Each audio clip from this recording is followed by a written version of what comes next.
Бәйдібектің батырлығы қазақ әдебиетінен алынды. Бұл видеоны көрмес бұрын арнаға жазылып алыңыз. Алатаудың арғы жағынан жау қолы қаптап келе жатады. Жалайыр қариялары жан-жақтағы елге ат шаптырады. Бұл хабарды естіп Қаратаудан Бәйдібек батыр қол жинап аттанады. Екі жақ алтын емел жотасында тоқайласады. Әуелі жекпе-жекке шығады. Түйедей қара атқа мінген бір шойын қара ортаға шығады. Бұл қалмақтың Дөде батыры екен. Оған Жалайырдың Алшынбай батыры қарсы жүреді. Екеуі найзаласады. Алшынбайдың қылышы қақ бөлініп Дөдемен арпалысып жүріп мерт боп кетеді. Бәйдібек батыр: енді кім шығады? Деп айқай салады. Найманның Шектібай батыры көк атын ойқастатып Дөдеге жетіп барады. Тағы айқас, тағы найзалас. Шектібай да дүлей Дөдеге төтеп бере алмай ауыр жараланып қалады. Тағы кім бар?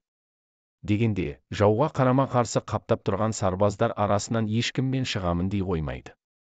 Әлден уақытта намысқа тырысып тай мінген талдырмаш сары жігіт: мен шығар едім, бірақ мінетін жарамды атым жоқ дейді. Бәйдібек батыр: мін менің атыма деп астындағы ақбоз айғырын түсіп береді де ол Дөдеге: ал батыр, біздің баламен шайқасуға қалайсың? Деп оны кекетеді. Дөде: мен баламен күреске шығатын бала емеспін. Өзің кел. Деп күр ете қалады. Бәйдібек: келсең кел, өзім де сол сөзіңді күтіп тұр едім деп өзінің ақбоз айғырына мініп оған қарсы шығады. Сарбаздары: иә, Құдай аруақ қолдай гөр деп тілеп шуласады. Екеуі әуелі қылыштасады. Дөденің қара күші басым болғанымен айла тәсілі шамалы екен. Ол Бәйдібектің шапқан әбжіл қимылына төтеп бере алмай әбден қан сорпаға түседі. Дөде бар күшін жинап алып, енді найзасын кезенеді. Бәйдібек те найзасын ыңғайлайды. Оның жастайынан жылқы бағып жүргенде, қарт жылқышылардан үйренген дағдылы бір әдісі, құрыққа ұқсатып найзасының ұшына шылбырдан қыл тұзақ байлап алатынды. Ол енді Дөдеге сол тәсілін қолданбақ. Мұны Дөдеде жау жағы да елей қоймайды, онша мән бермейді. Екеуі ары-бері ат ойлап шауып, найзаласып жүреді.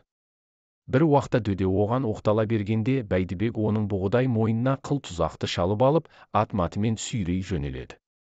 Дөде қолындағы найзасын тастай салып, екі қолымен буынып бара жатқан мойнын босатып алмақ боп жанталасады. Бәйдібек батырдың темірдей тегеурінді қолы қояма, әне-міне дегенше Дөденің аттан ау дарылып түскен аюдай денесін жерге сүйретіп екі айналдырып тастайды да жайына жүре береді. Сөйтіп Дөде азаппен қылқынып жан тәсілім қылады. Бәйдібек қолы жауды түре қуып, тас талқан етіп жеңіп шығады.